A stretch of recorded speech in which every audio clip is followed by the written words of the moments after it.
Pascal. You are now rocking with that dude Pascal. We be going wild, Haitian in the building, so original. Got the haters catching feelings. Get your hands up to the ceiling and keep them held high, cause St. Louis isn't ready. Forget about it, goodbye. Hold on, we just saying hi. Five somebody, rise up. Weekdays, catch us live, somebody. Let's go. Happy Sunday, everybody. Good morning. Good afternoon and good evening, everybody. Welcome to the Pascal Show. Hope you guys all doing well out there. Hope this show finds you in good spirits, because another day above the dirt is always a blessing. Let's not forget that. It is always a blessing. I'm hoping you guys are all good. Okay, I missed you guys yesterday, but yesterday was a busy day. Much needed some time, family time, and all that stuff. You know how it is. Okay, you know how it rolls. You know how it be. All right. We're here to have some conversations about a bunch of different things, y'all. So, not a bunch of things, different things. One main thing, okay? But we've been keeping close eyes on things that are going on, and things are popping right now as we speak, and we have got to get into this conversation, okay? For sure. So, please do me a favor before we get into everything, all right? Because I got a lot of different things going on all at the same time right here as we speak, all right? So, do me a favor. Hit that like button down below. Hit that reaction button if you're watching on these other platforms, okay? If you are watching on these other platforms like Facebook, X/Twitter, TikTok, Rumble, Twitch, Kick, I'm on all of them, okay? And I'm streaming on TikTok right now as we speak, so, and all these other places. So make sure you hit that reaction button. Of course, make sure you hit that follow button as well. Follow, all right? Make sure you do that for me. Hit that join button down below, or actually subscribe first if you're watching on YouTube. Make sure you click, because you're going to be able to see a lot of things that we're looking at over on the tubes, okay? So go over to YouTube, all right? Subscribe. You can watch everything from over there. Take a look at all that as well, okay? Subscribe over there. Subscribe to my second channel, The Pascal Show Clips, and my third channel, Pascal Raw. Subscribe. Please and thank you. That'd be greatly appreciated. Hit that join button down below on my main channel. Support if you can. That'd be greatly appreciated. Support. All right. Become a member. Check out my Patreon. And, of course, check out PascalMerch.com. We got some really great stuff over there. PascalMerch.com. Go check it out, all right? Anyway, we have got to get into this conversation, okay? We got some things that we have got to get into. Now, if you guys have not been following the Bryan Kohberger case, if you have not been following the Idaho Four case, all right? I like to call him Coco, all right? Some real things have gone down, all right? A lot of things have transpired over time. Obviously, we have found out a lot of different things. Now, there's been a lot of information, photos, etc., that have come out in regards to the Idaho Four case. Now, I want to talk to you guys about that really quick before we get into our main conversation. Like I said, we're not going to be on for a very long time. We're looking at one article, but I wanted to do a live. I wanted to do it live with you guys because I feel that there's a lot going on here that we need to most definitely talk about. All right. Now, first and foremost, okay, we got to talk about the fact that footage has come out, all right? Photos of the crime scene and all that. And I feel like I've already talked about this before in another video. If you've been watching on my other platforms, I've been putting up shorts and TikToks about all this stuff as well. But I feel, let me just say this. I feel obligated to say this out loud, okay? And this is not a dig at any person out here who has done this, okay? Everyone has their platforms, from legacy media all the way down to internet journalists. You do what you want to do. But I know some people are wanting to have me show you guys footage of the actual crime scene. And out of respect to the families, they've made it very clear, or, at least the Gonzalez family has been out here saying, like, y'all, we don't want, okay, we do not want information. We do not want to see those photos, right? We'd like it to just be done, move on, not look at these photos and all that. And here's the thing. Let me be real, okay? Every person, every journalist, every internet personality, et cetera, podcast, whatever, they have every right to do whatever the hell they want to do.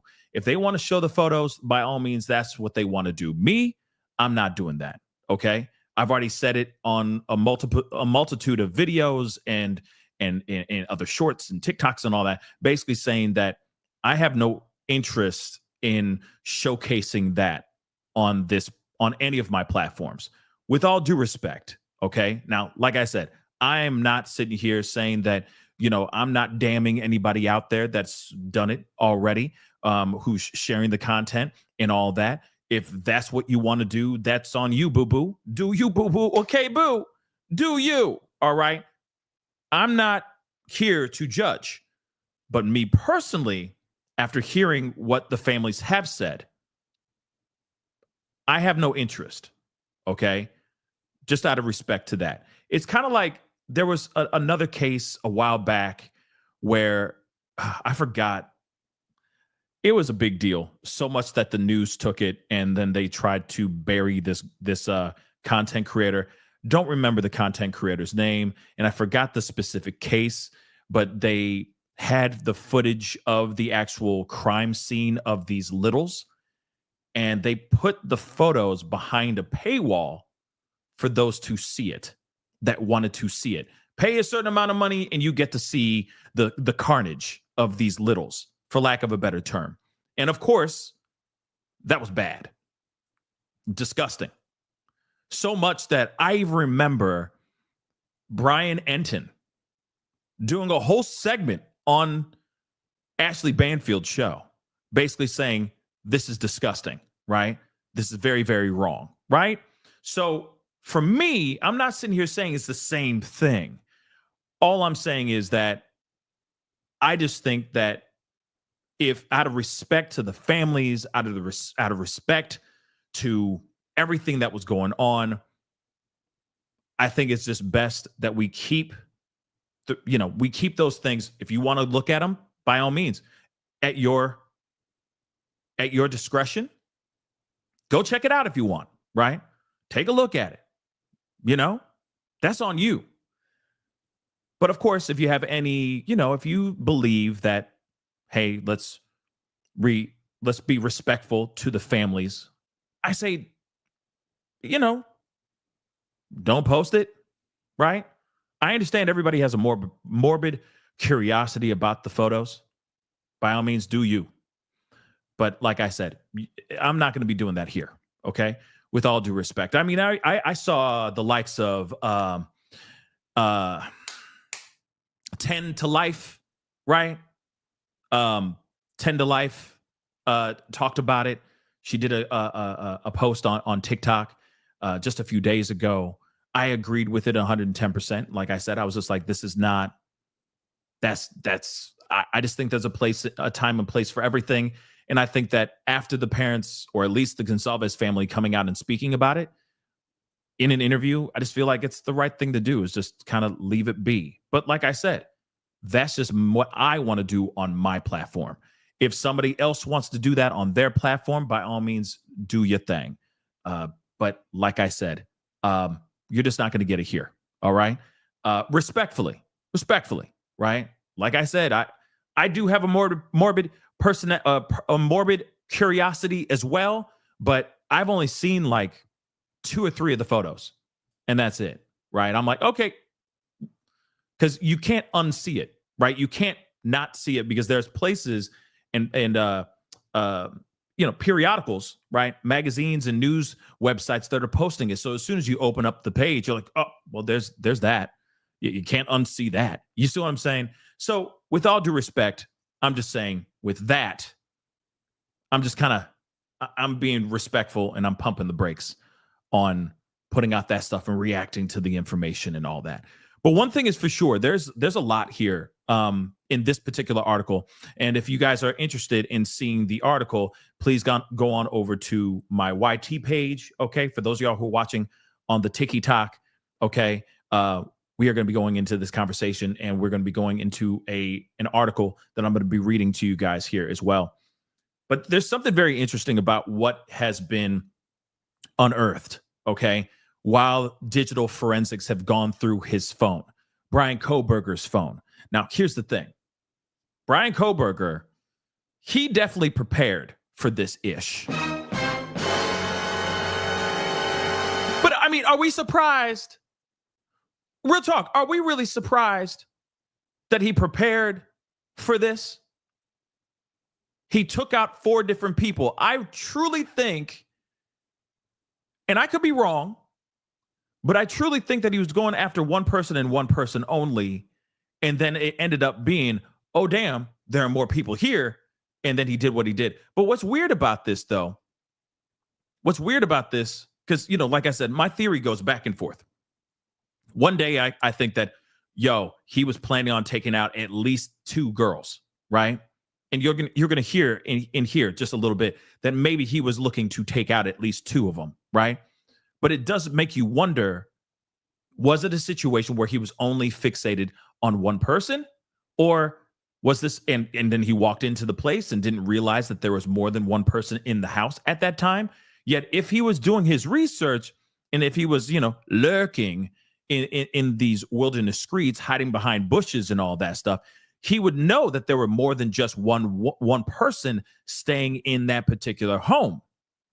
So in a way, it does make you wonder, was he trying to do a Bundy? Was he trying to enact another Bundy type of situation, right? Now, if you don't know about Bundy, but he walked into a sorority house, and then, of course, it was an absolute slaughter, right? So it does make you wonder, was it really just one person that he was fixated on? Or was it more?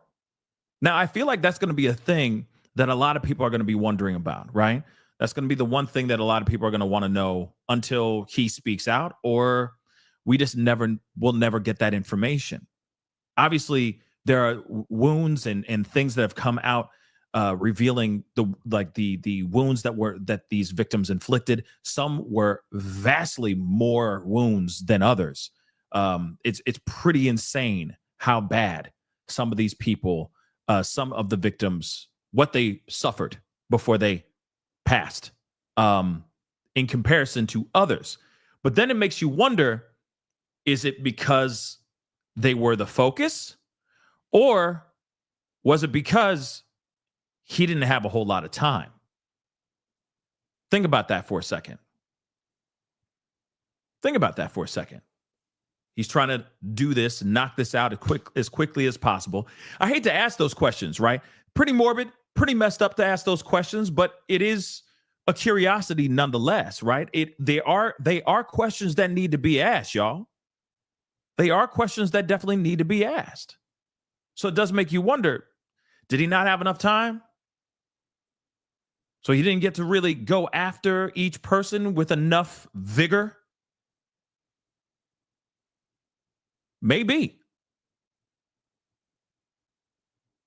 But there's still a lot of things that haven't been answered yet. And hopefully this article will give us a little bit more information for sure. And for those of y'all who are pro-burgers out here, let me just say this to all you pro-burgers that are out here, okay? First off, he did this. He did this. There's no question about it. There's no question. And I know that everybody's mad. The prosecution allowed or put on the table a plea bargain so that he can live his life behind bars. But at the end of the day, and I get it.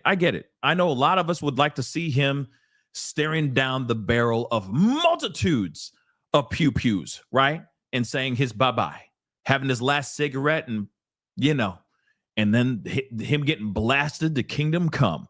Real talk, I know a lot of people wanted to see that. Don't get me wrong. I feel your pain. But at the same time, there was enough evidence for him to be shivering in his booties for him to take that plea deal. It's interesting. And I don't know if prosecution if the lead attorney is more of a anti-DP guy, he could very well be that, and was just giving this guy an opportunity to live his life behind bars. That could be it. I don't know why they kept giving this opportunity or this option to Bryan Kohberger. They should have just let it be what it is and let him go through that trial and let him be found guilty, because he did that. But here's the thing, though. Here's the thing. You got to remember all the Probergers that are out there. All of them.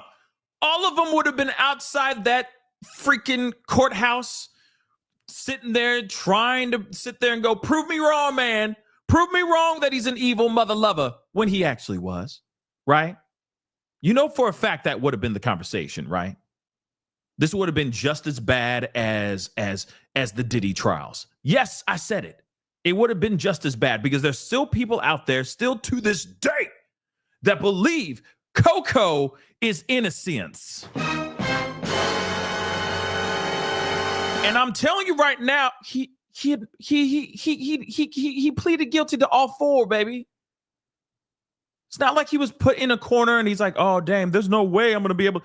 If he was innocent, he would have fought this tooth and nail to his last dying breath. You know that for a fact. So for those of y'all who are sitting there, the Probergers out there, I understand. You feel like he was wrongfully accused and all that, but he admitted to it. He put his hand up in the air. He put his right hand up in the air, swore to tell the truth, the whole truth, and nothing but the truth. And then he admitted to taking these four people out. There's no question about it. Do you understand me, ladies and germs? Do you understand me?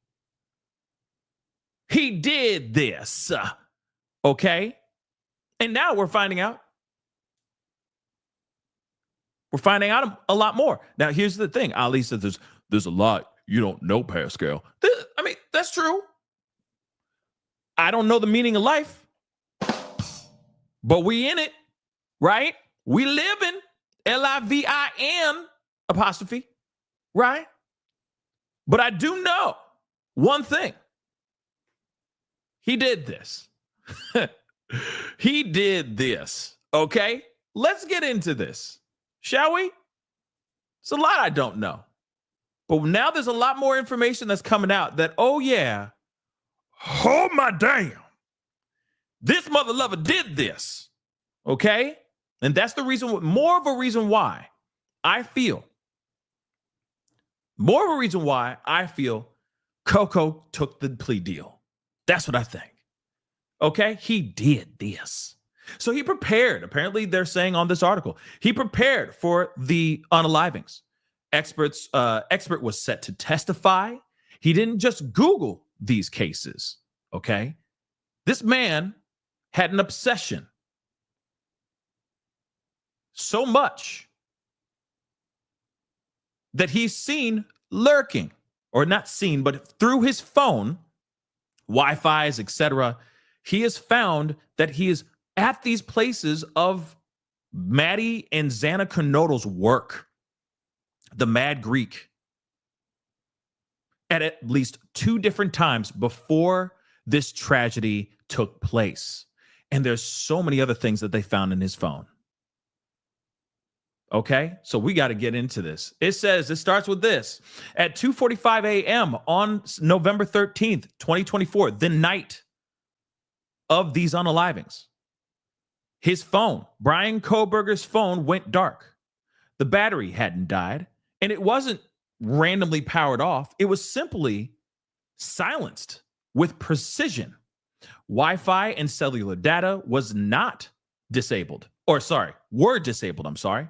No location tracking on, and no background activity. A deliberate blackout during the exact window prosecutors say the 4 University of Idaho students were brutally unalived at their off-campus home. Now, again, remember his alibi back in the day. There was nobody around him, okay? There was nobody around him. There's nobody who could corroborate his alibi when he said, I just need to be and see the moon and the stars, right? I need to go hug some trees. That BS. Remember that? Yeah, that actually happened. So again, you got a dude out here that's sitting here going, I just need to see the moon and the stars. I want to hug a tree. But I need the phone to be off at this exact time so I can go hug trees and see the moon and the stars. Make that make sense. Okay? So 2 hours later, at 4:48 a.m., the phone miraculously gets turned back on. It would be months before investigators fully understood why that gap in activity meant, or what that gap in activity meant. But the digital forensic experts tasked by prosecutors with retracing Kohberger's steps for evidence to be used against him in his trial, they say that the silence spoke volumes.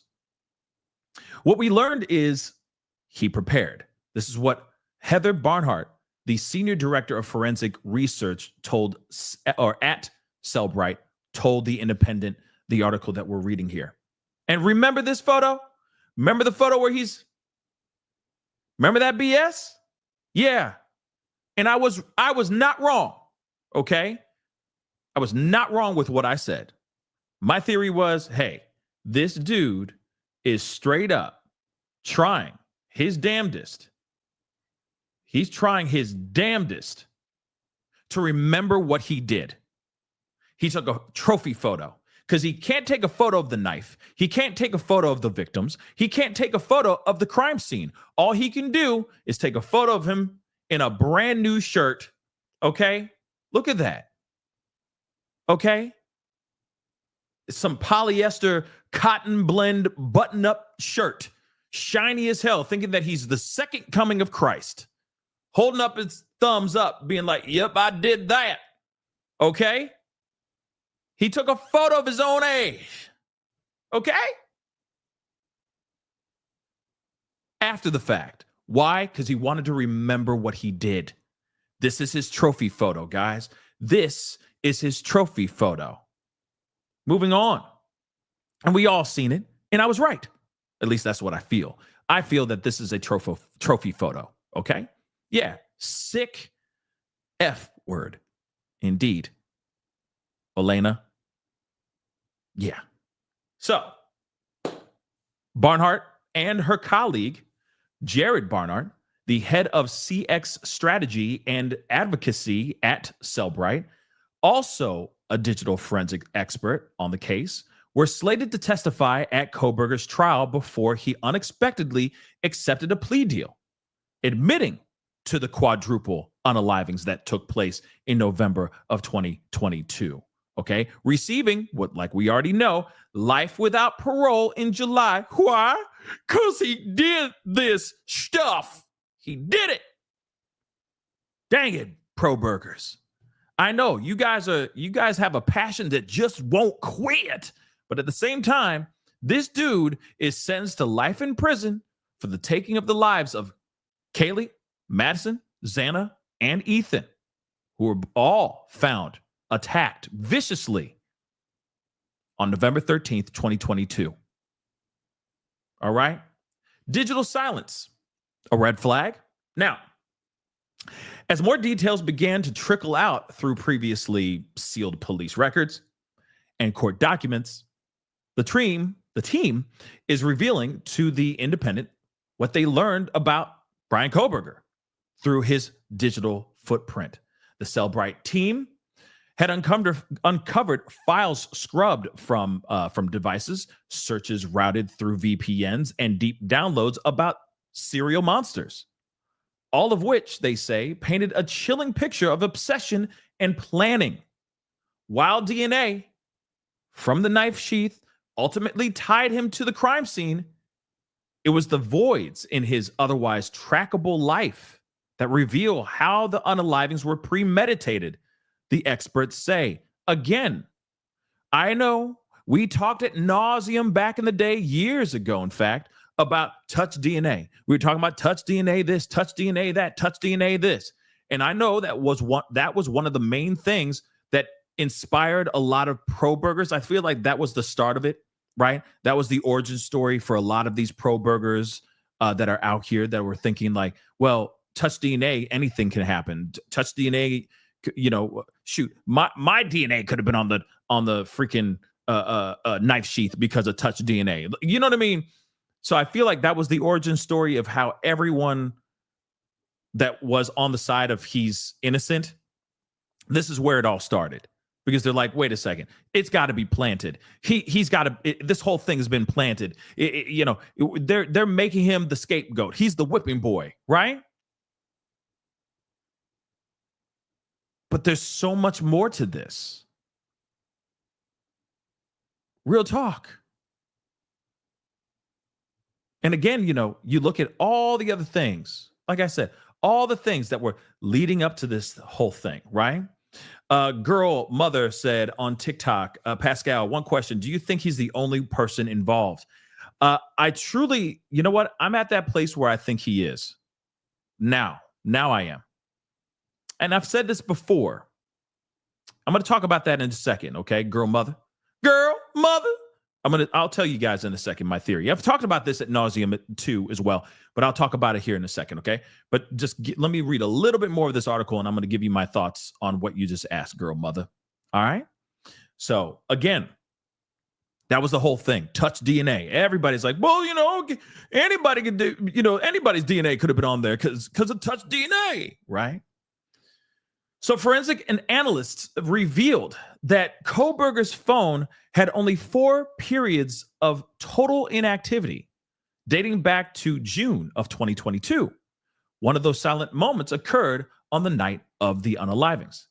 He didn't just lose signal or run out of battery, Jared explained. This was an actual button press, power off on purpose, and then a power back 2 hours later.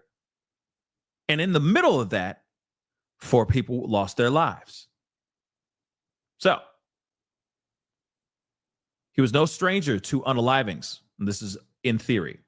So, of course, we've already talked about this ad nauseum. And of course, we know that he's a criminology student, a PhD criminology student at Washington State University.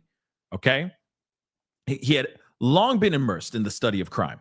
But according to the digital forensics team, his interest crossed a line from the academic to obsessive.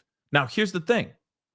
My theory is that, hey, he started studying. Then there was a sudden thirst or interest in seeing a bunch of red. And I got to use these code words, guys, okay? But I think he had a lust or thirst for some sort of wanting to see some bad things happen, right? Wanted to see some unalivings. Also, I think he was trying to test out the system. Hear me out. My theory is that he wanted to see if he could get away with it. Okay? I think he wanted to see if he could get away with murder and Elise Keating. Real talk. I think he wanted to see, can I do it? Can I do it better than the men and women before me? Can I do this and still walk out there in plain sight, being a TA, getting my PhD in criminology without them even knowing, right? In his demented, messed up mind, I think he thought he could be, I really think that he thought he could be Bruce Wayne during the day and then a dirty, murderous, psychopath Batman at night. That's what I truly think. Dexter, for crying out loud. Dexter. That's what I truly think. Except he wasn't going out and taking out other bad people. He's just taking out innocent lives. You see what I'm saying? A Patrick Bateman, if you will. Except if you read the book, if you haven't read the book, I recommend you reading American Psycho, but that's the whole conversation. Did he actually do all the things that he says in the book? Or did he not do all the things he said in his book? Whereas Coberger is actually doing what he's thinking. Okay? Literally, Patrick Bateman, Dexter, you name it, all of them combined into one person. I think he wanted to see if he could get away with it, and he was really excited because he thought he was getting away with it. But he slipped up. He made mistakes. Oh, and yeah, and what's even more disturbing, okay, aside from all of this, I mean, including all of this, is that apparently he tried to be a rapper. Mic check 1 2, Micah check 1 2. Yeah, hell no. Like I said, if you heard Olivia Gonzalez's victim statements, just relive it one more time. It is everything. It is amazing. Okay? It is everything I needed it to be and more. That is like a 101 on how to write a victim statement. Oh my God. All right? Amazing. But by the way, he failed. Just like his rap career failed, right? So again, this is very, very interesting, right? So it becomes obsessive. And I know some people are going to take this and run with this, okay? Some people are going to run with this and try to sit, the Probergers and say, well, he was a criminology student. So of course he had interest in these other serial monsters of the past. Okay, sure. But there's plenty of other PhD criminology students out there that are doing their studies, and they're not doing anything like what he did. Oh, in fact, do you know if any of those criminology students that are actually at Washington State University, did they happen to turn off their phones at the most convenient time and then turn their phones back on at the most convenient time on the early morning hours of November 13th, 2022? If you can find that, then let's have a conversation. Just saying. I'm just saying. As much as everyone's like, well, he's criminology. No. And remember there was a time when they said it's because he has autism that's the reason why that's the reason why they should go easy on him. No bueno. Sorry. No bueno. Remember that? Okay. I'm just trying to remind it, a little quick trip down memory lane and all the BS that was coming out. And Taylor's boo-hoo-tee. Okay. So, but let's continue. All right. So, of course, it went from academic to obsessive. He didn't just Google these cases. He downloaded full PDF files on these particular cases.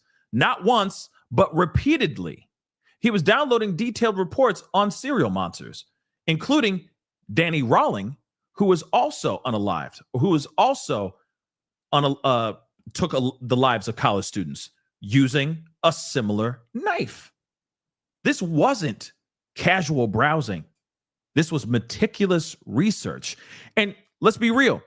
Here's another thing. Some will sit there and go, well, that all that research was part of his dissertation. Stop. Just stop. Part of his dissertation? Stop. Just respectfully take several seats down. Just take several seats and sit down. Okay? Yeah, no. That's a no for me, dog. All right? No. Please explain to me the phone's being off, his DNA, his knife disappearing, then him going on to Amazon trying to buy another one. Come on now. Stop it. But okay. Like I said, everybody got to have a dream. Okay? Everybody got to have a dream. My dream is just not trying to exonerate Coco. Sorry, not sorry. Maybe, running a marathon in my life, making $1 million. Right? Those are dreams. Coco is not part of my dream. Okay? Let's continue. To determine exactly what happened during that 2-hour window on the night of the actual unalivings, the Cellbrite team recreated the digital environment and studied call logs. So turning off your phone isn't enough.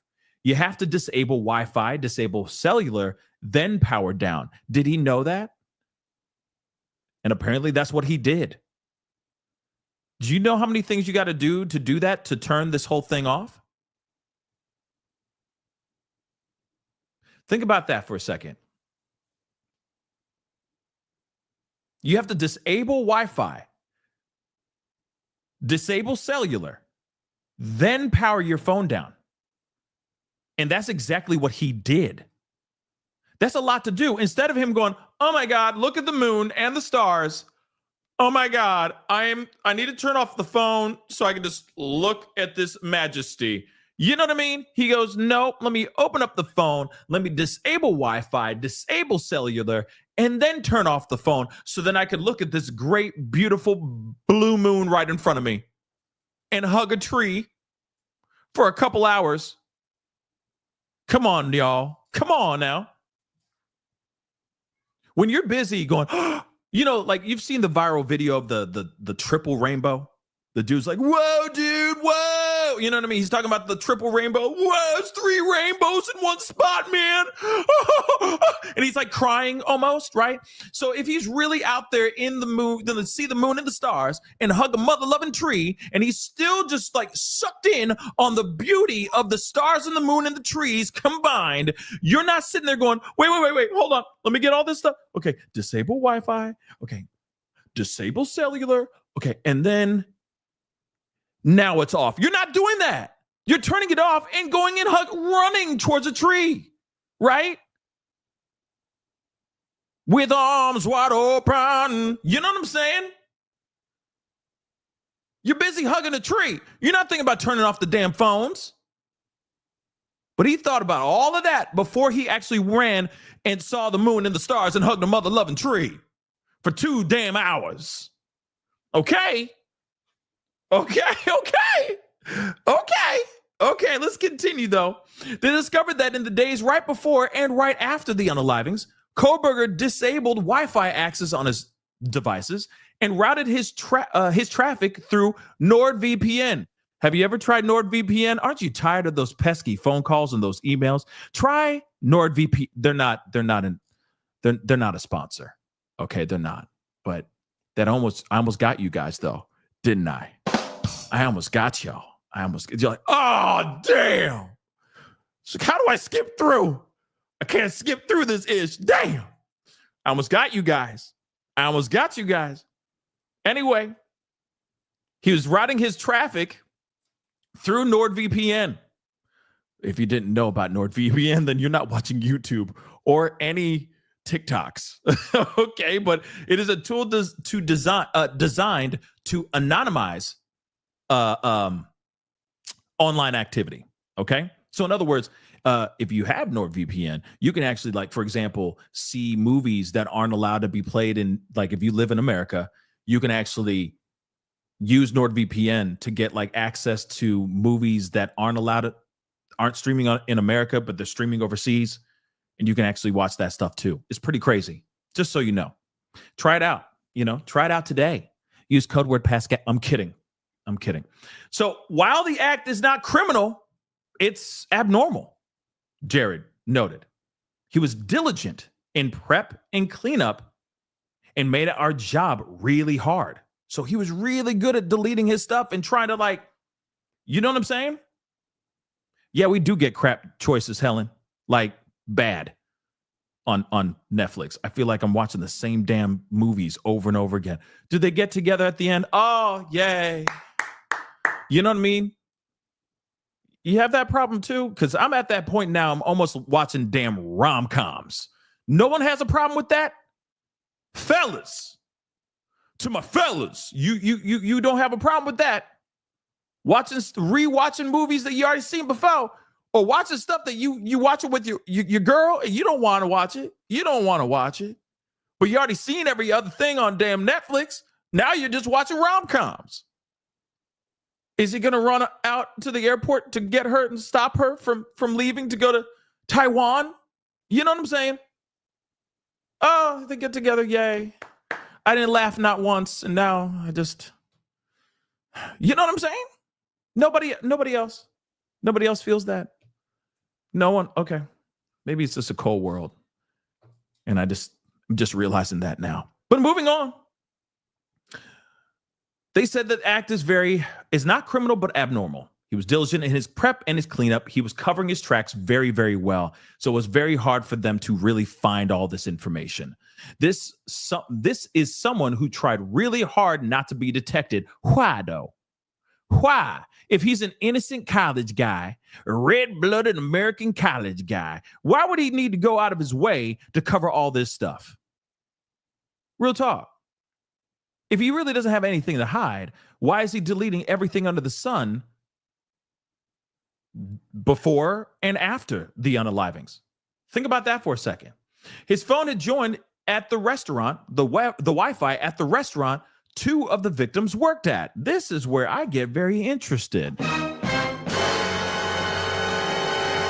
So he failed to do a full cleanup on his phone. Details of what, like, hold on real quick. Do you remember, what was his name? It was like another Bryan. I'm forgetting his last name. Man, these true crime stories keep just flying out, right? People are unaliving people left and right. It's getting crazy out here. Man, what is going on? Okay. This 3-eye planet, comet, alien craft can't come here soon enough. But moving on, though, the world's getting crazy. But do you remember the Bryan Walsh? Thank you. Wow, you read my brain. You read my mind. Thank you. Do you remember Bryan Walsh? Do you remember the other Bryan Walsh? That guy was dumb enough to go onto his kid's iPad and Google, how long does it take for a body to decompose? How long does it take for a missing person to end up being reported as gone, right? He was putting up how to dismember, remove bodies, right? Remove body parts, etc. He was Googling these things on his kid's own iPad. And then he went to various, because he thought he was being slick, and he went to he's so dumb. He is so dumb. But he went to various Home Depots, okay, to get items. Because he thought that, by me going to this one outside of my city, another one on this other side, another one nearby my mama's crib, and if I pay in cash, they won't see any paper trail. But he forgot one thing that's really important in the world, in the digital world that we live in the surveillance world that we live in the TikTok, YouTube, social media world that we live in. He forgot that there's cameras everywhere. There's cameras everywhere. He forgot that, y'all. Okay? And he was found buying all kinds of stuff like full body hazmat suits, saws, gloves, etc. Right? But let's not forget all the things that he was Googling as well. Clearly, he knew what he was doing, but he did it all wrong. And then, of course, he was caught red-handed doing all this stuff, right? Bryan Kohberger was better than this. He did better than him. So much that they had to do a deep scrub, a deep dive into his phone to find fragments of this data to pull up, okay? But he didn't do a full great job at it. Look at this. So details of what the team found, including scrubbed files, private browsing, VPN activity, and obsessive downloads about other serial monsters, were found hidden deep in his phone. Not in a visible gallery or standard folder, but in buried file directories that required forensic tools to uncover. He had also downloaded reports on the Idaho tragedy and extensive searches of his victims. So he wanted to see and sit back in pride on the obsession and interest on what he had just done.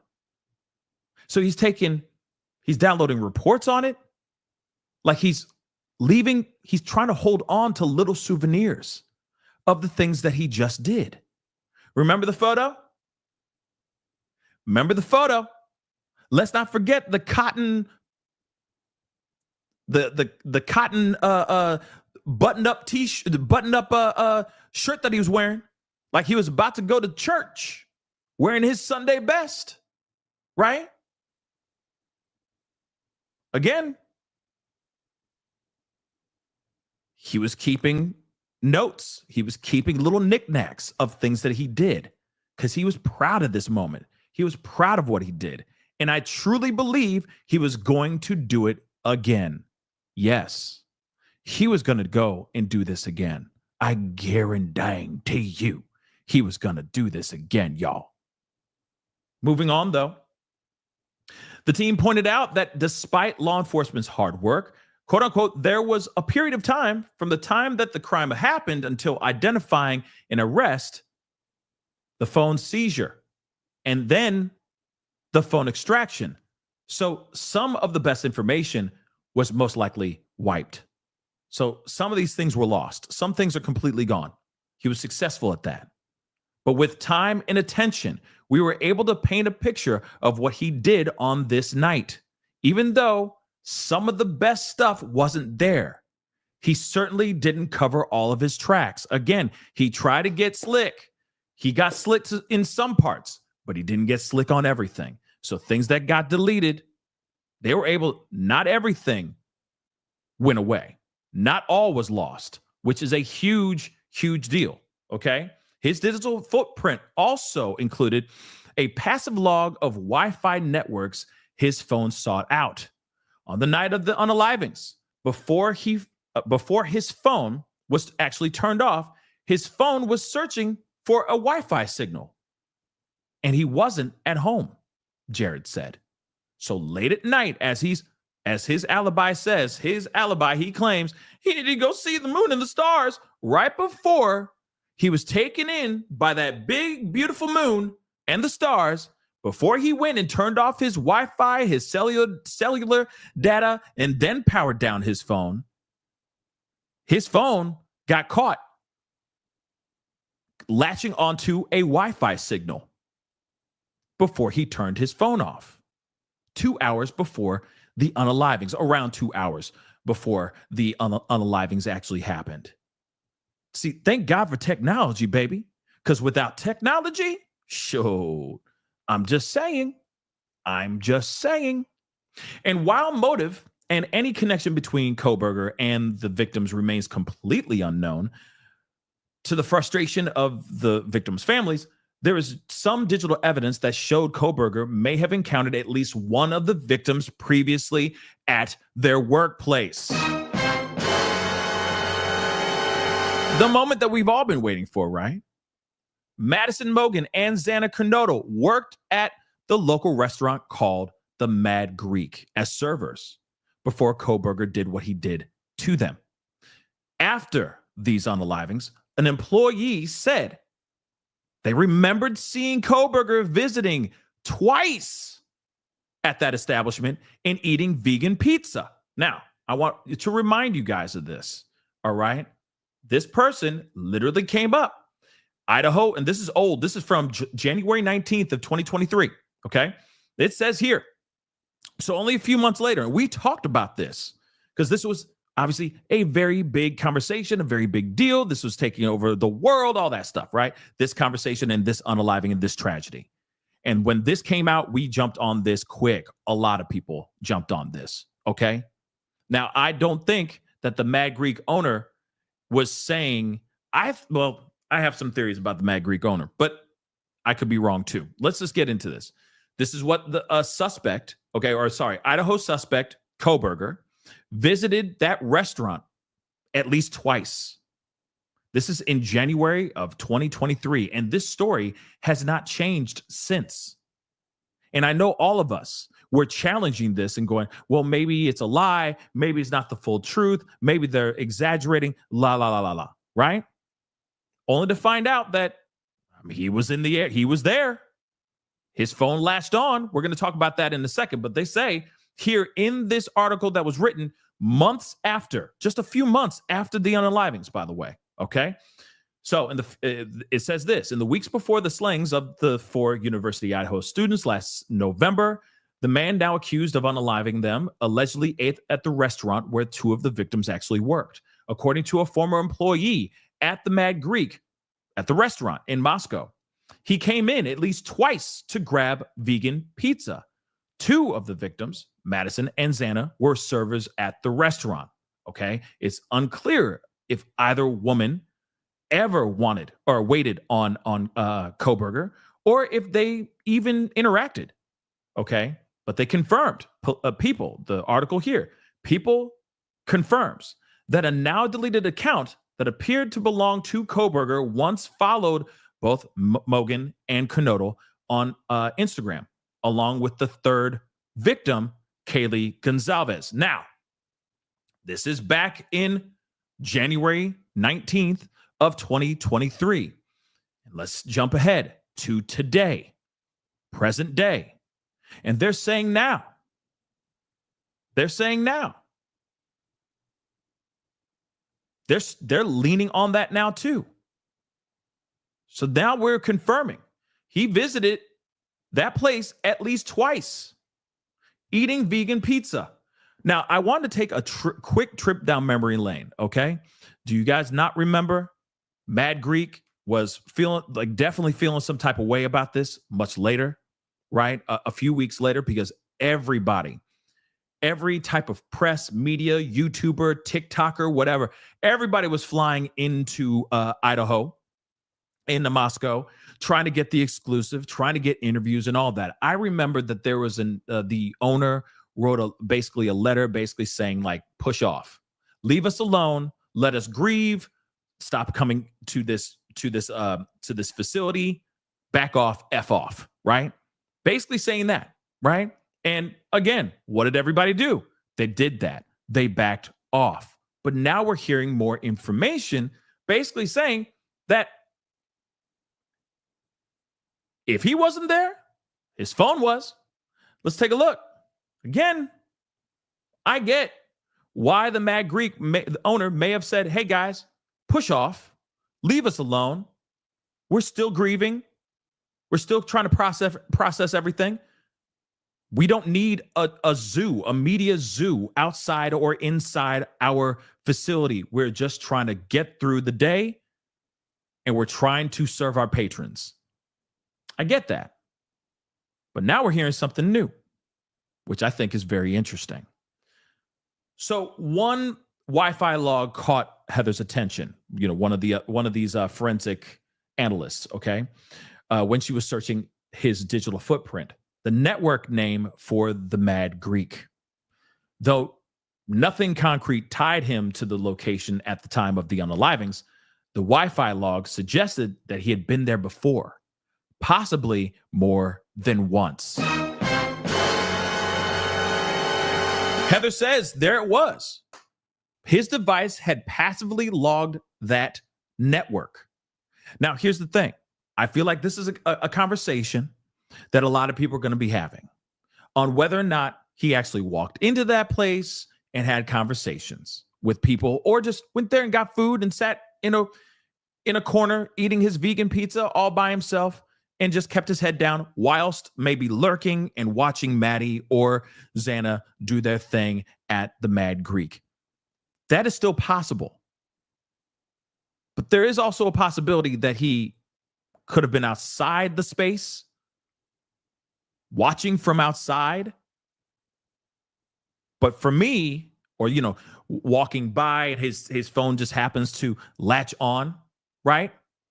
Happens to log on or, latch onto the Wi-Fi. But you got to be there longer than just a few seconds, right? For your phone to be latching on to that Wi-Fi. To me, something ain't right. To me, it shows to me that he was in the area. Maybe he was doing his own research on these girls. Maybe this was the first time he saw Maddie or Xana and became obsessed. There's a possibility of that. Or because he was following them on social media, and I'm going to say this too, I have not seen their social media. Okay, I've not gone on to Xana, Maddie's, or Kaylee's, or even Ethan's social media, but I'm just curious. Could there have been a possibility that, or even the Mad Greek's social media? Let's not forget that too. Is there a possibility that maybe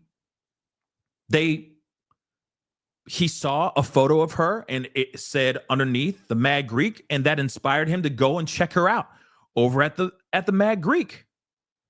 And then, of course, obsession ensued. Think about it. Here's another thing I want to pull up, okay? Just a quick trip down memory lane. This is on the 14th, the very next day. Okay?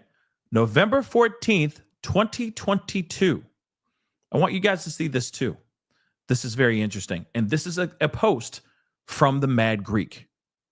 It is with a broken heart and deep sadness to share with you that we lost two of our own here at Mad Greek. Xana and Maddie have been servers here for several years and brought so much joy to our restaurant and all those they encountered. Here's a very important piece here. Maddie was also the face behind our social media pages. Let me repeat that again. I stuttered. And this is important, in my opinion. Maddie was also the face behind our social media pages. Now, could it be that Maddie was taking photos, holding a pizza, or whatever, right? And then tagging. She's getting tagged in those things. He's seeing this. He also is a vegan, right? Maybe he's looking things up to go eat. Maybe he sees her and then suddenly becomes fixated, obsessed, goes down there, sees her in the flesh, and then becomes, this is the start of him lurking their social media, following them, doing whatever he needs to do to come up with a plan to enact what he ended up doing. I'm just saying, think about that for a second. Now, it's just a theory because we still do not know the reason or the origin story of why he picked out these four people. We still don't know. We still do not know, which of course I know that we all have our theories, right? Our theories are running wild. We all have our theories that, who the main person was, like who was the actual target. Was there actually a target? There may not have been. Maybe they were all targets and Ethan just happened to be at the wrong place at the wrong time. Or he might have been a full-on target. You never know.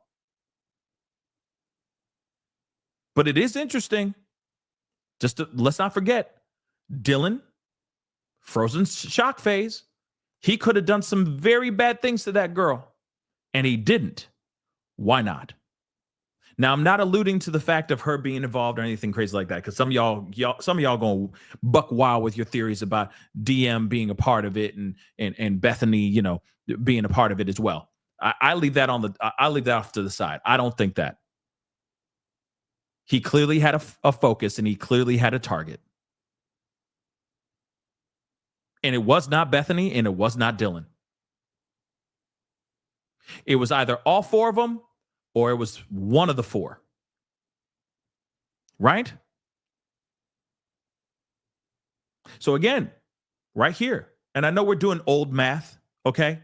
We're doing old math from back in the day, but I mean, just think about it for a second, okay? She was also the face behind our social media pages. With this incredible loss, we have to shut down to process and grieve. Our deepest sympathies go out to all of the friends and families of Xana, Maddie, Ethan, and Kaylee. We as a team offer our support to anyone in need at this time, okay? And this is from Jackie and all of the Mad Greek family. Now, again, you hear that information. It might be the origin. He might have been looking up, I need some vegan pizza. I want some pizza. Where's a good place for vegan food? He Googles the Mad Greek or something, goes on to Instagram, sees some posts, sees her, becomes obsessed. That could be it too, okay? But one thing is for sure, the Mad Greek did not want to have anything to do with any of the media circling around their place, asking a million different questions, because you know how it is. It's like flies on poop, right? It's just quick, and everyone gets on there. Hi, I'm from NBC or Channel 5, Channel 4, blah blah blah. Do you have a second? Just give us a little soundbite on what your thoughts are on everything. You know how it is, right? The media is going to be going ham So what are they going to say? Yeah, we don't know. We didn't see him. Please kick rocks, right? But now we're hearing device was logged. Logged at the network at Mad Greek twice. Something to think about. It's definitely something to think about for sure. No smoking gun. Let's move on. Unlike the DNA on the knife sheath found at the scene, the digital evidence didn't deliver a big aha moment, the team said. Instead, it emerged slowly through fractured call logs, gaps in data, and strange behavioral shifts. There wasn't a single smoking gun, Jared said, but we found that the digital evidence told the story of preparation. And that, I think, is very important, right? But that's the thing, though, right? When you're doing a case like this, when you're doing a deep dive into a case just like this, you're getting as many pieces of a puzzle that you can, and then you're trying to put together a picture, right? So their digital forensic deep dive clearly had fragments of pieces here, fragments of pieces there, showing that this guy was clearly setting things up and getting prepared for something big, leading up and even after the unalivings. Remember, this guy was doing everything he can to look up to see if there was any new updates, because you know for a fact if they said, we're looking for a guy with we're looking for a car, you know for a fact he was trying to get that car out of that area as quickly as he could. And that's exactly what he did. Yeah, Dad, let's take a road trip. Yeah, come on. Hop in the car.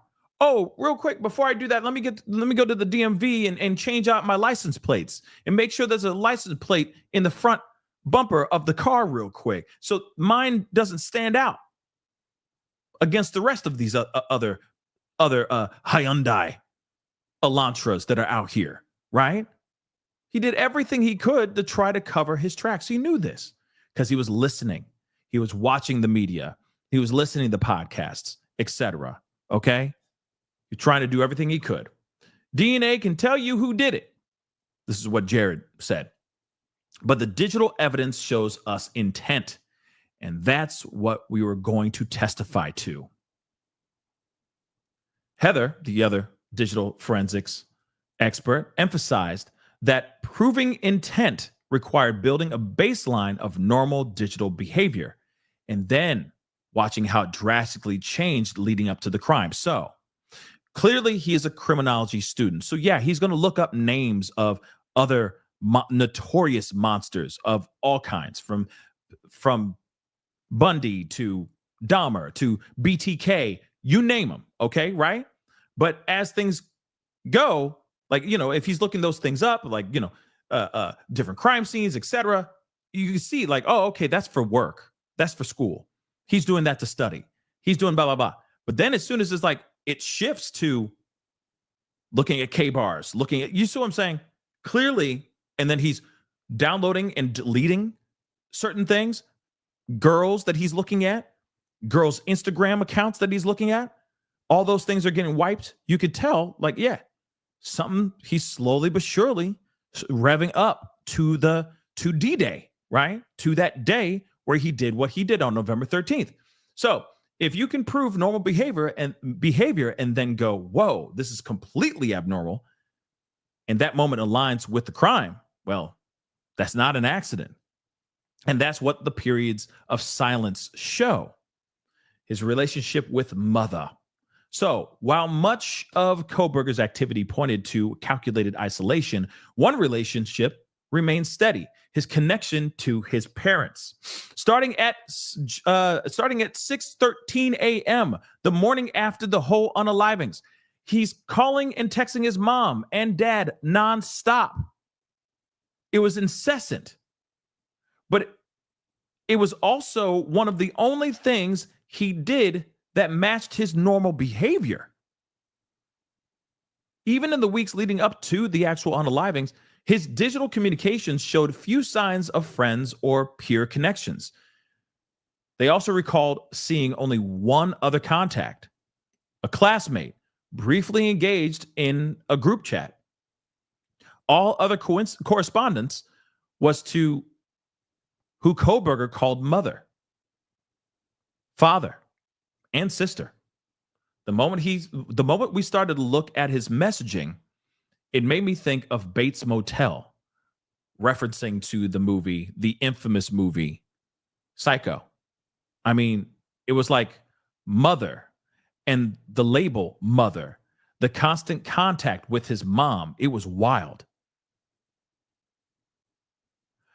On December 29th, a day before his arrest, he began calling and texting his parents obsessively, just as he had on the morning of the actual unalivings. If his mom didn't answer, he'd call his dad, they said. That same day, Coberger searched terms like paranoid, psychopath, and wiretapping. It was obviously weighing on him, the situation. And let's not forget, this is also the time that he's back home in Pennsylvania. He's driven cross country. He's been pulled over, I think, if I remember correctly, twice while he was driving right cross country. And it was almost like back to back that he got pulled over for driving too close to other vehicles on the interstate. So that starts that. He sees police. He's getting pulled over for that, right? Then he goes home. And as he's going to simply go get like milk at the grocery store, he's wearing surgical gloves while he is at the grocery store. And yes, I get it. Some people be like, well, he's got OCD. You don't understand. He got OCD. No, he did something, which is unaliving somebody or somebodies, and he's trying to not get caught. He believes that people were following him everywhere. He was vigorously cleaning his car, seen doing that. Okay? There's no need for him to clean the car. He ain't going on some hot date with no girl. Okay? He don't even know what the hibbity-dibbity is. Okay? He has no idea. He doesn't even know how babies are made. Okay, dagnabbit? All right? So you know for damn sure he ain't cleaning up the car because he's got this hot date with this girl he used to know from high school. Okay? He was doing it to what? Cover his tracks. And of course, he's looking things up like paranoid, psychopath, and wiretapping because he thinks that he's being followed. I got a feeling somebody's watching me. Come on now. Why would he need to type all that stuff up? Come on. And no. Yeah, he don't know nothing. All right, he don't know nothing about that hibbity dibbity. He don't know nothing. All right. He's missing out. Moving on. It was obviously weighing on him. That's what she said, right? And I didn't mean like a joke. It's really weighing on him. That's what she said. Anyway, moving on. The contact with his mother continued after his arrest with inmates at the county jail, reporting that while he was locked up, waiting to hear his fate, he spent hours on the phone with his mother. Described by other prisoners as a effing weirdo, inmates said he, quote unquote, would wash his hands dozens of times each day and would spend 45 minutes to an hour in the shower. Damn. Coberger's mother and sister were present during his sentencing. At one point, during the victim impact statements, his mother broke down into tears. The only time Coberger spoke at the hearing was to respectfully decline the opportunity to address the court or reveal why he committed these gruesome crimes. Now, here's the thing. I'm really glad that he shut the hell up. I am very happy that he didn't say a damn thing because, like I said about Stephen Stern's case, I had a huge problem with Pig Vomit saying anything. Why did he get to have the last word, right? The last word should be from the victims, right? From the victim's statements, period, right? I was happy that this mother love didn't say anything, although it would have been nice to hear why he did what he did. But I feel like that should have been the thing that was said before the victim statements, right? Not after. These mother lovers should never, ever have the last word, period. Same thing with Sade Robinson. Remember Sade Robinson? Body was taken apart. Her head was found in areas and all that stuff. That piece of trash, Maxwell, all right? And I'm not talking about Maxwell something. No, I'm not talking about Maxwell. Maxwell Anderson, that piece of trash, okay? He had the last word too. And that dude had the audacity to say, oh, no, I didn't do it. Yeah. These guys need to shut up because he did that. Let's not forget Sade. Let us not forget about Sade. Real talk. May she rest in peace and thank God she got justice. I digress. We didn't find the why, but we found the how. And that's just as important, right? I don't think we'll ever know the why, but at least we know how or what he did, right? And there's obviously more and more information that's been coming out about him possibly using more than just one weapon during this situation, etc., right? But nonetheless, he did this. And maybe we'll get a confession from him at some point hopefully in the near future. But hopefully it's not a situation where he gets paid to speak, because I don't want to ever hear this man talk. Okay, except for I'm guilty, and that's it, right? Despite their exhaustive efforts, the forensic team never found a true why. We didn't find the why. We wanted to, for the families, of course, and that was frustrating, but we found the how. And the how, they say, suggests it wasn't spontaneous. This wasn't someone who just snapped. This was someone who planned. He didn't accidentally stumble into this house and commit this heinous crime. It was intentional. And I think that's incredibly important to hear as well. Now, well, girl, mother, if she's still in the TikTok chat, I do want to talk about this, okay? Because again, I've talked about this a million times before, and I truly think, this is just my theory, and my theory could be absolutely wrong. All right, but it's a theory nonetheless.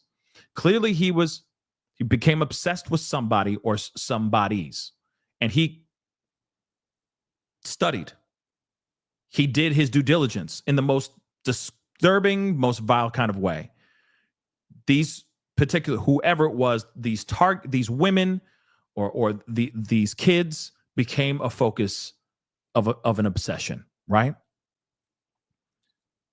Now, what's very frustrating and very sad about this whole thing is that this is a very athletic guy. Even though he doesn't look like he is, he had stamina. And stamina is is a big deal, especially when it comes to this particular case. Like the question I got on TikTok from a girl mother, right? She asked, do I think that there was more than one person, or do I think it's just Bryan Kohberger? I think it's only Bryan Kohberger for various reasons. Number one, they haven't found anybody else. The only person that's connected to this so far is Bryan Kohberger. They also try to present that in court. Remember, Ann Taylor said, well, you found other DNA in the house. There's other people. There's at least 3 other people involved in this situation. The judge dropped that and said, stop, shut up, Ann, sit down. Shh. No, doesn't work. And they threw that to the side, right? So because of that, because for a fact the judge could have easily said, yeah, she got a point. You know what? We got to look into that. Prosecution, look into that, right? But he didn't do that. He said, nah, cut that down. It's gone. This is our guy. Let's proceed, right?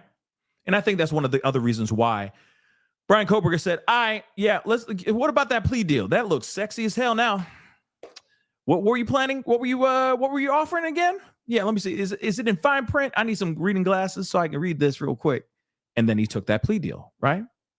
But let's not forget, this guy also was running 6-minute miles. I don't know about you guys, okay? As an aspiring runner myself as well, okay? Because I like to run. I am not that fast. Okay. 6-minute miles, you got a serious engine. All right. You have been running for a while. Your heart rate is at a low, is at a low number. You can sustain long miles at that kind of speed is a lot. That's a lot. Now imagine somebody being that physically fit, because he is physically fit. Imagine somebody being that physically fit with a sharp object in their hand. Hold on. And I've said this a million times before, so I'm going to say it again here really quick for those y'all in the nosebleed seats. I think it's very important for everybody to remember.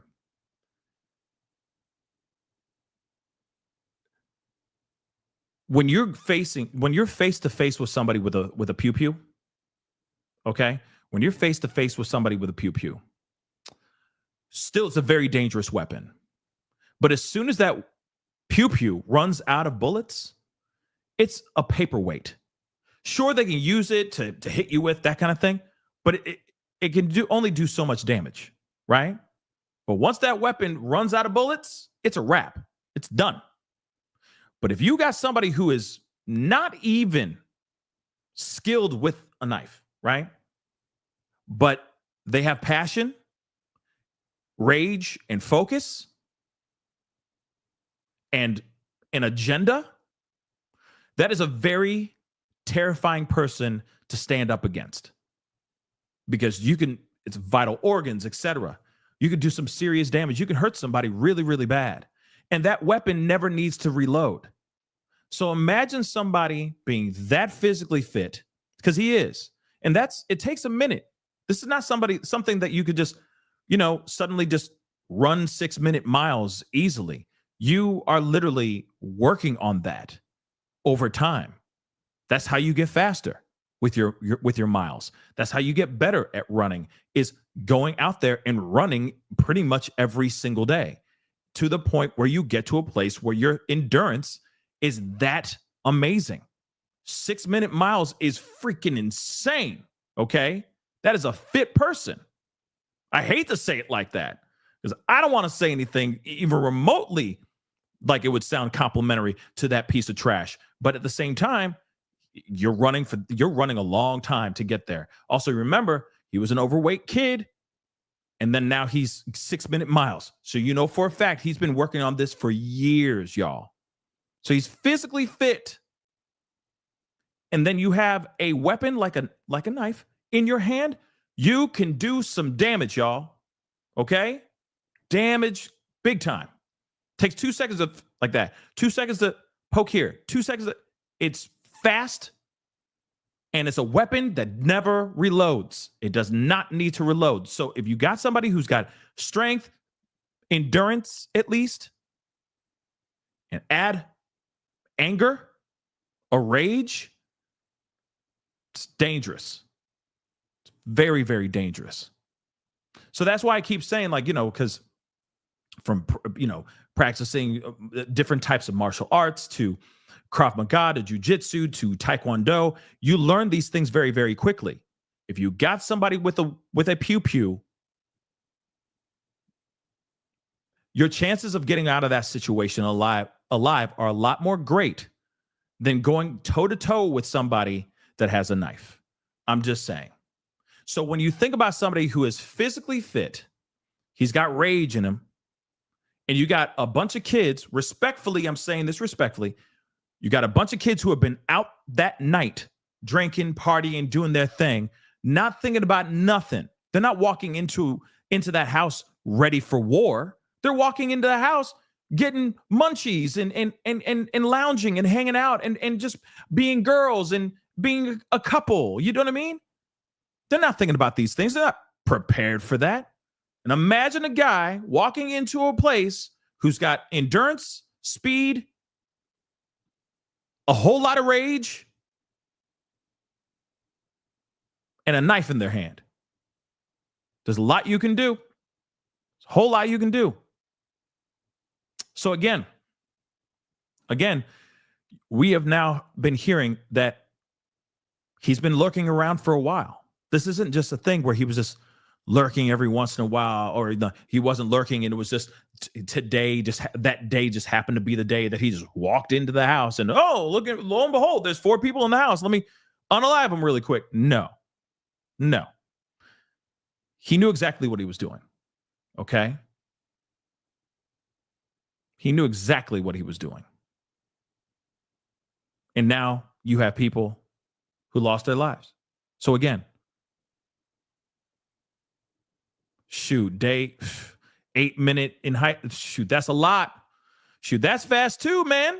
8 minutes in height, and you're maintaining that like 8-minute miles. That's crazy. But like I said, think about that for a second. I hate to keep repeating that over and over and over again, but I feel like that's an important thing to remember. When it comes to these weapons, you got the pew pew. All it got is bullets. Once those bullets are gone, it's not sharp. It's a blunt object. Sure, you can strike. Sure. But that's about it. But a knife? The knife is as dangerous as long as that sharpness stays on that knife. And that's it. Even a blunt knife can still be extremely dangerous. So you got all that, and you got a guy who's running 6-minute miles. That is a very, very, it's a recipe for some serious destruction. So that's the reason why I think there's no way he did this with other people. I think he really did this on his own. I think if he did do this with other people, he would have squawked already. His tongue would have been wagging already, y'all. As part of his plea deal, he would have been like, okay, it wasn't just me. It was 2 other dudes, and they're right over there. You see what I'm saying? But no, he did this by himself. Also, let's not forget, this guy was a loner. He was by himself. He was a loner. Okay? The only people that he talked to was his mama, daddy, and his sister. He talked to his mama more than he talked to anybody else at school. And his mama was in Pennsylvania, on the other side of the country. Think about that too. He was a part of a group chat, which I'm sure as soon as he walked in, saying in the group chat, LOL, the whole group chat parted like the Red Sea. They scattered, I'm sure, like cockroaches when you turn the lights on. I guarantee you that, because they probably didn't want to talk to that mother-loving dude. Real talk. Oh, Coco's in the chat. Damn, I don't want to respond to this no more. Him going, hey, you guys want to go to the Sizzler? I got some I got a 50% off on chicken wings. You want to go to the Sizzler with me? Anybody? No one responds. I guarantee you. All right. That was the only other place that he was having correspondence with anybody. He was all by himself, and calling up mama. Hi, Mom. Yeah, school's cool. I just ran a 6-minute mile today. It was pretty cool. Yeah. You know about Ted Bundy? I just heard so much more about Ted Bundy. He had such an interesting obsession with certain things, and his favorite color was purple. Who would have thought? Yeah, honey, that's great. Yeah. Have you been eating? You know what I'm saying? Have you been eating? Yeah, I've been eating. Well, I know that you've been on this vegan kick, and honey, you need to eat some meat. You look so pale. You're about to become sallow. Eat some meat, honey. You need those vitamins, or at least go get some vitamins for that, okay? Okay, Mom. I love you too. Now, I don't know why Coberger turned into Kermit, but you get what I'm saying, okay? Anybody want to go to the Sizzler? No one wants to go to the Sizzler. No one wanted to go with him. Okay? So by himself. Long ago, and oh so far away. Just by himself. Okay? Just driving his car. And then going off and seeing the moon and the stars. But turning off his cell phone data and his Wi-Fi, and then powering off the phone before he goes and hugs a tree and looks at the moon and the stars. Okay. Come on now. Come on now. Just stop. Just stop it already. Just stop. Just. Okay, he did this, guys. For those of y'all, for those Kohbergers out there, he did this. I'm sorry. I'm sorry, not sorry. This mother lover did it. I don't care how you see it. Okay. I don't care how you look at it. I don't know how many ways you can dissect it, stack it up and break it down and stack it up again. He did this.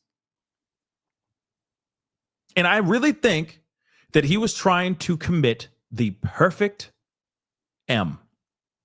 And he really wanted to see if he can mess with the system and get away with it. And here's what's even more insane. There's at least a moment. This is what I truly think. I think there was at least a moment, one little tiny moment, where he realized, even my dog's getting excited about this because he'd be like, talk that talk, Pops. Woo! Here's my thought. My thought is this. Aside from him getting paranoid, looking up paranoid, psychopath, wiretapping, I also think that he thought that he got away with it fully. Like he was the cat that got the cream. He was jumping back and he could not stop licking himself like a mother lover. Okay. He was like the cat that got the cream. Happy as hell, right? Jumping back like James Brown, kissing himself 17 times. So much that he said, maybe I can do this again. Maybe I could do this again. And that's why he went on to Amazon again, using a damn gift card, which is never mind. But he went on to Amazon, Googling or, searching for another K-bar. Why? Because he thought and he believed that he successfully got away with it and that he wanted to go and do it all over again. So there's something that's very interesting about this because remember, on his phone, allegedly, there was more people. Okay? There were more people, more girls on his phone other than just Kaylee, Xana, and Maddie's phone photos. There were other girls on his phone. So who's to say that if this was to be successful and he was out there still breathing in this freedom you don't think for like 2 seconds he's going back and going, well, I haven't touched Washington University yet. And there's plenty of girls over there. Let me see what I can do. You don't think that he would be doing that for just like even 1 second? Or even schools in Pennsylvania? If he wasn't going to go back to Washington State University? Think about that for a second. He went onto his Amazon, his parents' account or whatever, to try to find another K-bar. Why? So he can cover his tracks, which, by the way, that wouldn't have worked. That would have been a dead giveaway that he did it, right? If he just bought the K-bar just so he can say, see, it's right here. They would have been able to run serial numbers and look at the purchase history on Amazon and say, yeah, he bought another one to make it look like to hide the fact that he got rid of the other one, right? So, and I don't believe that. I don't think that he bought or was trying to buy or interested in buying another K-bar specifically so he could cover his tracks. Hell to the no. He did that because he wanted to buy that K-bar so he could do that all over again. And I think that maybe his next target was going to be in Pennsylvania or targets. Like I said, he'd probably like, hey, the predecessors before me, like Ted Bundy, they didn't do it right. No. I'm going to do it right. Think about that for a second, y'all. Ain't that some crazy stuff? Imagine if he actually did that. So again, they already had their guy, by the way. They already had their dude. Way before he even left Moscow, Idaho, which, by the way,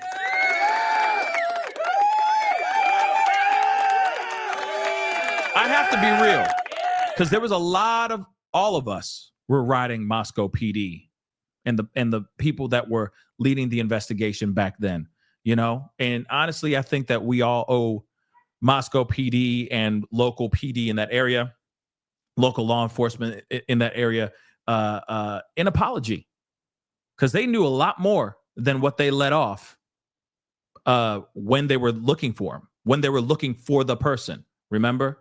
They're all like, and of course, that was the reaction that a lot of people had when he got arrested. For the pro-burgers out there, a lot of the pro-burgers were like, no. It can't be him. They're just making this up because the public wants a monster. So they're just picking this guy because they're tired of the people begging and asking for a monster. This is the guy. Okay? This is the guy. He did this. He took these people out, and I truly, truly believe that he was going to do it again. Okay? And I guess does he detest blonde? Because Xana's not a blonde. Xana's not a blonde. You see what I'm saying? So it does make you wonder, right? It does make you wonder about that. But nonetheless, all bad, okay? All bad. This dude was planning on doing more, okay? This is a very, very interesting case, okay? But obviously, there is troves of evidence, okay? Thousands of documents, thousands of pages of documents coming out as time goes on. There's a lot of crime scene footage that's out there. By all means, go check it out if you want to. But like I said, you're not going to see it here, okay? You're not going to see it on these platforms out of respect to the families, okay? I mean, we got the general idea, all right? It was an absolute, it's absolute carnage, okay? I don't think we need to know what it looks like. If you've seen a horror flick, you've seen what these rooms look like, okay? For lack of a better term, okay? But of course, you know, we'll be seeing more information. And here's the thing, though, too, you know, because I'm reading on TikTok, I'm reading over here too. Some people on the YouTubes are saying this too. And I gotta be real, y'all. Like, you know, for those who say there's no evidence, okay, if that's the case, why would he plead guilty to this case? Something to think about. All right. Let me get the super chat or members chat. Thank you. RHI or redesigned. Thank you so much for being a member for the past 29 months. I appreciate it. Howdy, y'all. I'm watching on the television box. What's up? Thank you so much for watching on the telly. I appreciate it. Looking larger than life, which is dope. Okay. Liking that. Hope y'all are grand. Peace and love and Sunday blessings. Yes, Sunday blessings to every single last one, y'all. Real talk. Okay. Sunday blessings to you all. All right. So yeah, guys, I mean, it took him years to finally admit to what he did, but he did this, guys. And now we're getting more and more information about this. Again, if I were in his shoes and I was innocent and I didn't do this, I'd be fighting tooth and nail. Let me also remind you of this too. Because if he didn't, let's just err on the side of if he didn't do this. Let's just do that for a second, okay? Because, you know, I appreciate you guys, and, you know, everybody's entitled to their opinions, and there's going to be people who believe that he didn't, still to this day, feel like he didn't do it, and that maybe he just took the plea deal because he just couldn't stand the idea of actually staring down a bunch of barrels, right? Here's the thing. He has or had a very, very good lawyer on his team. And Taylor ain't nothing to F with. Let me just say that. She ain't nothing to F with. Period. And Taylor's very good at her job. She's unearthed some serious, serious things during multitude of cases in Idaho. Okay? Now, you have a powerhouse of a lawyer, a powerhouse of a defense team that that she's putting together. and yet you still take the plea deal, that means you did it. Sorry. That means you did it. There's no conversation outside of that. Because I'm telling you right now, I'd be like, I'm rolling the dice then. I'm risking it all because I didn't do this. I'm being accused of doing something I didn't do. F that noise. F it all. If this is how I'm going out, then I'm going to go out kicking and screaming. Because I didn't do this. That's not what he said, though. He said, nah, I'll take that plea deal. I'm just saying, I'm fighting till my last dying breath. Even if I was found guilty, thrown in the slammer, every single day I'm writing a letter. Every single day I'm trying to get in touch with somebody. Every single day I'm trying to prove my innocence, period, whilst being locked up behind bars. Just saying. He had an opportunity, and just like this unaliving, or these unalivings, and his rap career, he blew it. That's it. Sorry. He blew it. So imagine him rapping. What kind of lyrics is he saying? Oh, it just sounds just disturbing. Moving on though. Emily, thank you so much for being a member for over a year. Appreciate it. He would have had a better choice with a trial. Yep, it only takes one juror with doubt. Absolutely. Look at Diddy's trial. Perfect example, right? They could have squeezed the hell out of reasonable doubt in this trial, and he still opted out in taking a plea deal. So if he still was innocent, come on now. If he still was innocent, he didn't do any of this, he'd still be like, I just need to sway one person. I need one person to be on my side. Just one. I just need one on my side. And he didn't even do that. Remember, there were Cobergers out there. They're still out there. Obviously, I'm seeing him in the chat, and that's all good. Welcome. Come on in. I don't agree with you, but it's okay to come on in. It's okay. We are all allowed to have opposing views. That's what makes the world go round, right? It's how we talk about it and not talk to each other like we're idiots. It's how we talk to each other with love and respect. But here's the thing.